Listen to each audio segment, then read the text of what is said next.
ఆయన and పుష్పాది rule December 5th అడుగు పెట్టబోతున్నారు, ఎలా అనిపిస్తుంది? చాలా ఆసక్తి ఉందన్న, ఎప్పుడెప్పుడు వస్తుందా అని వెయిట్ చేస్తా ఉన్నాము. అండ్ మూవీ లెంత్ తెలుసా? 3 hours 21 minutes. ఎలా అనిపిస్తుంది?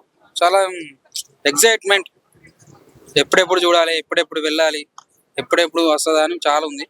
కానీ వెయిట్ చేయాలి, దాని గురించి అప్పటిదాకా వెయిట్ చేయాలి. అన్ని అవర్స్ అంటే సీట్ లో ఒకే కూర్చుంటావా? మనం అభిమానం కాబట్టి అది 4 hours ఉన్నా కానీ ఉండాలి కంపల్సరీ. అది ఎలా అనిపిస్తున్నాయి నా రిలీజ్ అయిన క్లిప్స్ అండ్ టీజర్స్ ఎలా అనిపిస్తుంది? చాలా బాగున్నాయి, హైలైట్. అండ్ అల్లు అర్జున్ గారు ఏ లాంగ్వేజ్ కి వెళ్ళినా బ్రహ్మరథం పడుతున్నారు అక్కడ ఉన్న ఆడియన్స్, ఎలా అనిపిస్తుంది?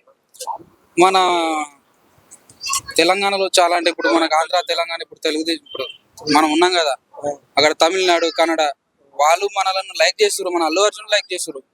ఇప్పుడు ప్రతి హీరోస్ ఉన్నారు, కానీ మన అల్లు అర్జున్ కున్న ఫ్యాన్ బేస్ ఎవరికి లేదు. అక్కడ తమిళనాడులో అయితే ఇంకా చాలా ఎక్కువ ఉన్నారు. అది చాలా అంటే చాలా గర్వకారణం. వేరే లాంగ్వేజ్ లో పెడితేనే ఈవెంట్స్ ఒక రేంజ్ లో సక్సెస్ అయ్యాయి. తెలుగులో బీహార్ లో చూసిరు కదన్న మొన్న, ఇలా బీహార్ పాట్నా, అందులో చూసి అర్థం చేసుకోవాలి మనం ఎట్లుందో ఆయన ఫ్యాన్ బేస్. ఫ్యాన్స్ అడగరా తెలుగులో పెట్టండి అని? ఫ్యాన్స్ అడగరా అంటే అది వాళ్ళకు ఉండాలన్నా, మనం పెడతారన్న, వాళ్ళు గ్యారంటీ పెడతారు. పెడితే ఎలా ఉంటుంది? ఫ్యాన్స్ ఎంతమంది వస్తారు? అది ఊహించడం భయంకరంగా ఉంటది. ఫస్ట్ డే ఎంత కలెక్షన్ రావచ్చు అన్న పుష్పది? 500-600 crores దాకా వస్తుంది పక్క గ్యారంటీ. 1 month లో పుష్ప గురించి చెప్పమంటే ఏం చెప్తారా? అది చెప్పడానికి లేదు, ఎందుకంటే అది చాలా చెప్తే దాని వాల్యూ పడిపోతుంది. ఒక డైలాగ్ ఎంజాయ్ చేయాలి. ఒక డైలాగ్ చెప్పన్నా. అది తెలిసిందే కదా, తగ్గేది.